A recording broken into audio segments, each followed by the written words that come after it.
C'est dans la loi du 4 mars 2002 que sont posés les droits des patients, accès au dossier médical, consentement éclairé, droit à l'indemnisation, entre autres. 20 ans après, quel regard sur ces droits? Toute personne a droit au respect de sa dignité. La société a évolué. Les pratiques médicales ne laissent plus place au paternalisme, à des actes médicaux ressentis comme violents. Les femmes, particulièrement, osent parler aujourd'hui de ce droit. Les droits à la dignité et au respect de la dignité des patientes en gynéco-obstétrique est une évidence. C'est une spécialité où on doit faire particulièrement attention à respecter ses droits. Je pense qu'aujourd'hui, des médecins qui arrivent en ce moment en fin de formation sont parfaitement bien informés de la nécessité absolue d'écouter les femmes et de les respecter. On demandait aux femmes de se déshabiller, même parfois intégralement, en consultation de gynéco. C'est quelque chose qui aujourd'hui est absolument inimaginable.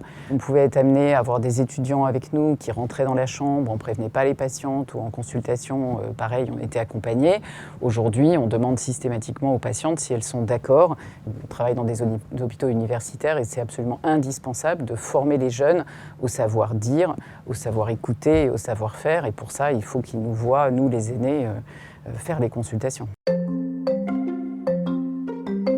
Les femmes revendiquent plus leur droit à la dignité parce que je pense que le dialogue est plus ouvert, qu'il y a moins de veto sur certains sujets. Et donc forcément, les femmes osent s'exprimer. En tout cas, nous, dans le milieu féminin dans lequel on est, je parle en termes de patientes et non en termes de professionnels, on a toujours été dans l'idée de mettre la parole de la patiente en priorité et donc son besoin. Moi, j'ai 33 ans, donc je pense que je suis un petit peu à une intersection de générations entre les pratiques anciennes, on va dire, et puis les nouvelles pratiques qui sont beaucoup plus personnalisées, on va dire. Après, je ne pense pas être dans une génération qui revendique énormément de choses. Je pense que ça, c'est plus proche des personnes qui ont la vingtaine aujourd'hui.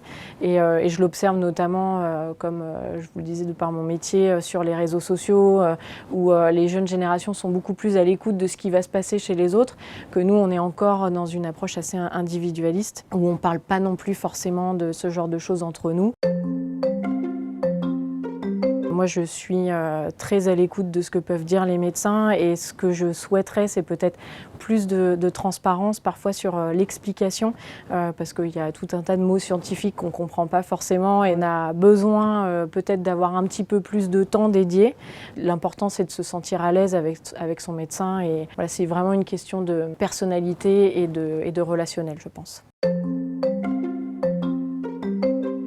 Je fais partie maintenant de quasiment la plus vieille génération et je pense que oui, les jeunes sont particulièrement informés, surtout par les réseaux sociaux. Et je pense qu'aussi on apprend d'eux, c'est-à-dire qu'ils nous incitent à respecter les patientes peut-être encore un peu plus qu'on ne le faisait déjà. Il y a un bon dialogue avec les jeunes étudiants et qu'ils ont également des cours à la faculté, ce que moi je n'ai jamais eu il y a 30 ans, sur le savoir-dire, savoir-faire et qui fait que tout le monde a bien compris l'importance du respect des patients.